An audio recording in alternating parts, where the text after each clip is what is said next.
Hello and welcome back to Overwatch Central. My name is Mysca, and in this video we'll be going over Mercy, and more specifically when to pick her, how to play her, and what to keep in mind when doing so. This time around we're switching around the roles since Ryan is the one playing a lot of Mercy, so he's joining me to provide you guys with extra insight. Whenever we discuss certain heroes, whether it be in central combos or a tournament final analysis, we always bring up when to pick which heroes and what they are good for. So when exactly should Mercy be picked and why? So in a lot of these situations, especially in like pre-made teams, having a Mercy in your team is kind of paramount. With communication you can easily reach heroes, time your ultimates together, and just generally keep everything in check. Her ultimate is far too strong not to include in a team, especially one pushing for competitive play. Whilst I sort of expect to see a couple more changes to Mercy over the Christmas period regarding her ultimate, at the time that we've been playing her, she's just too good not to have. Definitely, we may see tweaks to her ultimate since we know that Blizzard have been working on that. Mercy is handy a lot of the time, mainly because of her ultimate ability, but are there situations in which you should avoid picking Mercy?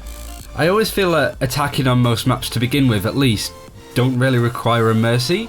I mean, because if members of your team die, then it's not really much of a run back from spawn.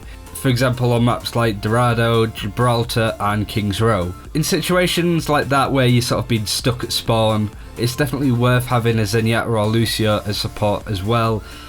You know, a support that can heal and support the team, but also get a couple of eliminations themselves, and Mercy just cannot really do that.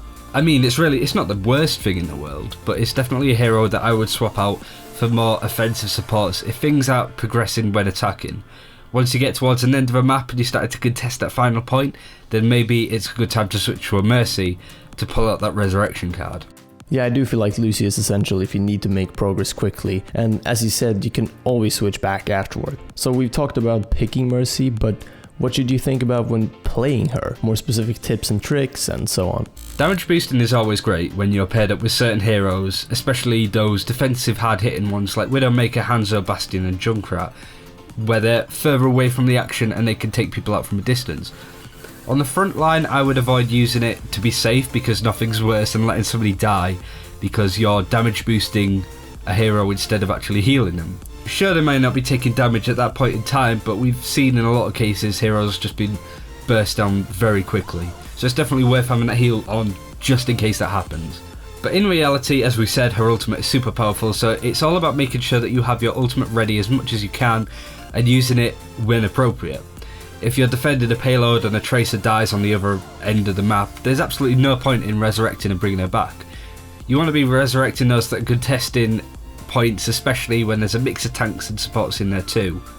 On the subject of her ultimate, another thing that you want to keep in mind is, in these situations where there's mass groups of people contesting, you're going to see a lot of tough ultimates.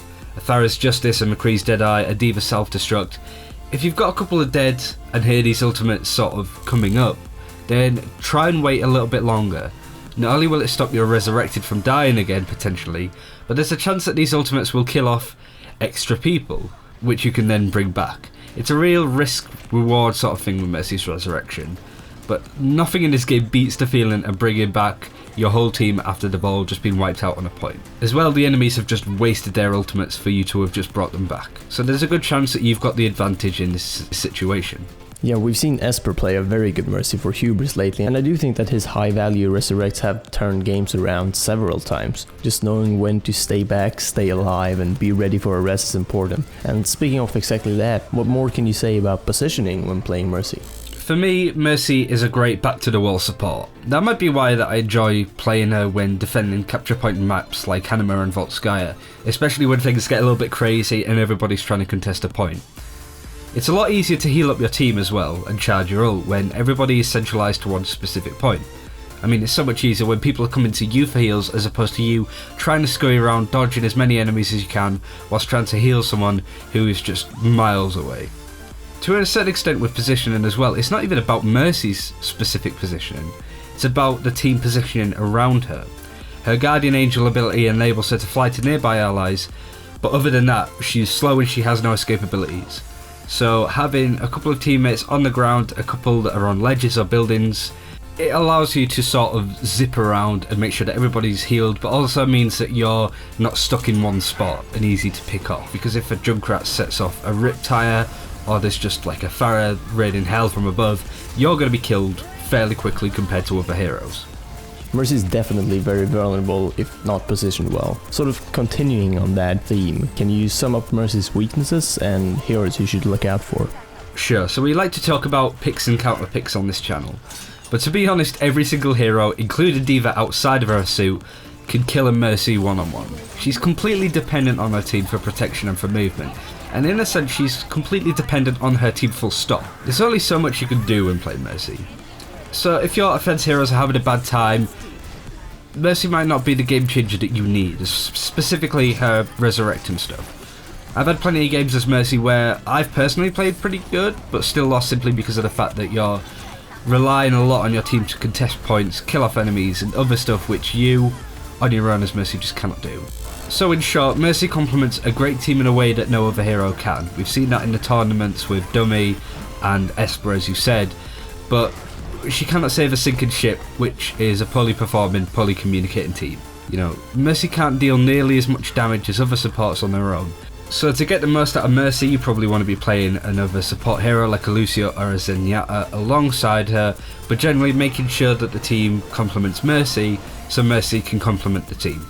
And that is it for this week, guys. Thank you, Ryan, for joining me. Make sure to check out our other videos and subscribe to be notified when we upload new stuff. We mainly upload on Monday, Wednesday and Fridays. Leave a rating on this one so we know what you thought. Thumb it up, thumb it down. Thank you so much for watching and the continued support. Overwatch Central is a lot of fun to run, and we hope you guys are enjoying watching.